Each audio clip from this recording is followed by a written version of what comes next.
Magandang araw!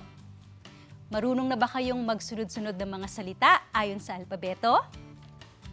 Sa unang titik ng salita o pangalan, pinagsusunod-sunod ang mga salita. Halimbawa, sa mga salitang Lunes at Martes, ano ang mas mauna? Kunin muna ang unang titik ng mga salita. Titik L sa Lunes at titik M sa Martes. Ngayon, ano ang nauuna sa alpabeto? Ang titik L o titik M? A, B, C, D, E, F, G, H, I, J, K, L, M. Nakikita natin dito na nauuna ang titik L sa titik M. Kaya masasabi natin na una ang salitang Lunes kaysa sa salitang Martes. Sa mga salitang Martes at Miyerkules, alin ang dapat mauna? Kapwa sila nagsisimula sa titik M. Kapag ganito, titignan natin ang susunod na titik.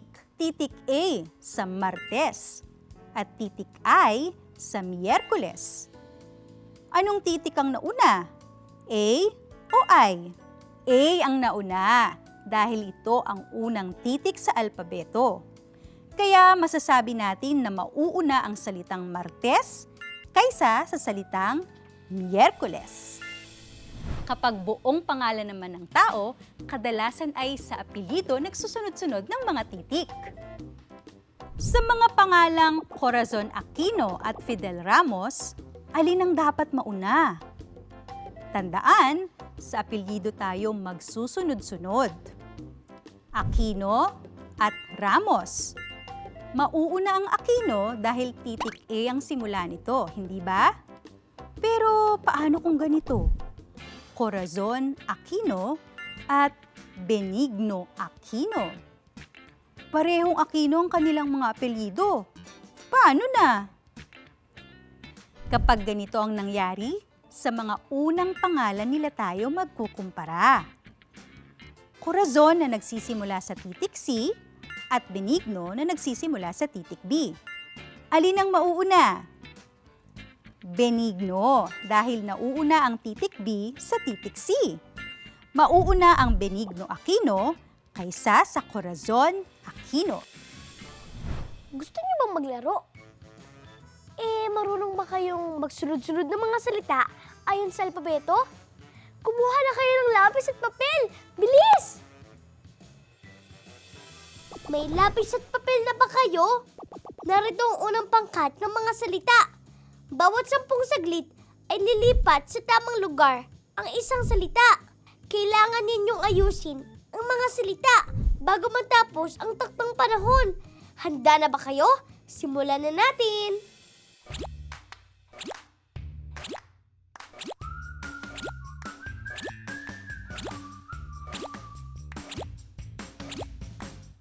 Ayan na! Gagalaw na ang isang salita!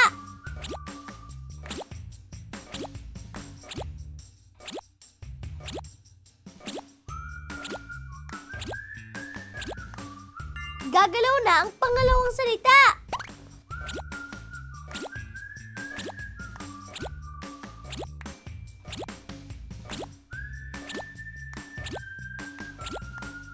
Malapit na ba kayong matapos?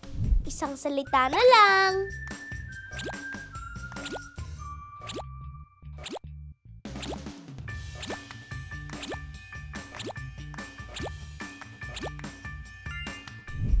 Tapos na! Ang tamang pagkakasunod-sunod ay bawang dahil nagsisimula ito sa titik B. Kamatis na nagsisimula sa titik K. Nauna ang titik B kaysa sa titik K. Luya na nagsisimula sa titik L. Mas nauuna ang titik K kaysa sa titik L. Patatas na nagsisimula sa titik P. Nauna ang titik L sa titik P. At sibuyas na nagsisimula sa titik S. Nauuna ang titik P sa titik S. Nakuha niyo ba ang tamang sagot? Naunahan niyo ba kami sa pagsusunod-sunod? Kung hindi, may pagkakataon pa kayong bumawi. Narito ang pangalawang pangkat ng mga salita. Handa na ba kayo? Simulan na natin!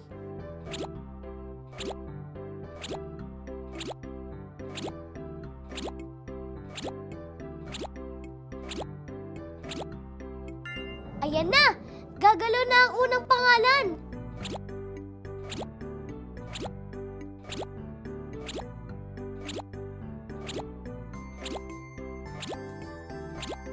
Dalawang pangalan na ang gumalaw.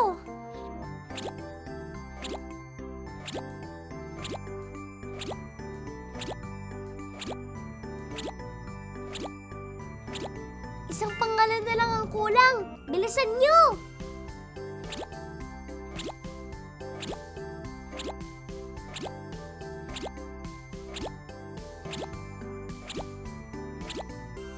Tapos na, ang tamang pagkakasunod-sunod ng mga pangalan ay Abby, Billy, Buboy, Chichay at Chito. Abby ang nauna dahil nagsisimula ito sa titik A. Parehong nagsisimula sa titik B ang mga pangalang Billy at Buboy. Ngunit titik I ang pangalawang titik sa pangalang Billy. At titik U naman sa pangalang Buboy. Nauuna ang titik I sa titik U sa alpabeto. Kaya nauna ang pangalang Billy sa pangalang Buboy. Pareho rin nagsisimula sa titik C ang mga pangalang Chito at Chichay. At pareho rin titik H ang pangalawang titik nila. At pareho pa rin titik I ang pangatlong titik. Ngunit sa sumunod ng titik H ang sa Chichay. At titik T sa Chito. Nauuna ang titik C sa titik D sa alpabeto. Kaya nauna ang Chichay sa Chito. Nakuha niyo ba ang tamang sagot? Kung hindi, may pag-asa pa kayo bumawi para sa panghuli nating pangkat na mga salita. Mga pangalan ng mga pambansang bayani ang susunod na mga pangalan. Dahil may apelido ang mga pangalang ito, sa apelido tayo masusunod-sunod ng mga titig. Tandaan ninyo, hindi sa unang pangalan, kundi sa apelido tayo magsusunod-sunod ng mga titik. Handa na ba kayo? 1, 2, 3, simulan na!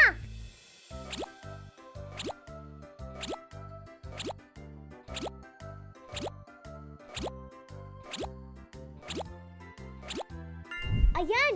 Gumalaw ng unang salita. Bilisan ninyo. Kaya niya pa bang humabol?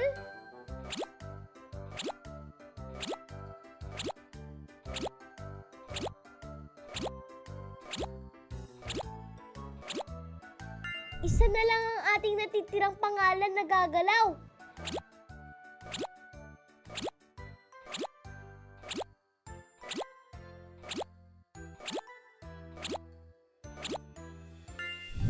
Ito na ang pagkakasunod-sunod ng mga pangalan ng mga bayani.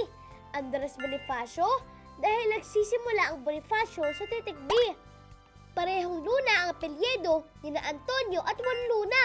Kaya sa mga unang pangalan tayo magkukumpara. Ang Antonio ay nagsisimula sa titik A. Ang Juan ay nagsisimula sa titik J. O anong dapat mauna? Titik A o titik J? Titik A, kaya naunang pangalang Antonio Luna kesa sa Juan Luna. At sa pinakahuli, ang Jose Rizal na nagsisimula ang apelyido sa titik R. Nakuha niyo ba ang tamang sagot? Subukan niyo itong gawin sa pangalan ng inyong kaklase o sa mga kasama niyo sa bahay. Masaya itong gawin. Paalam!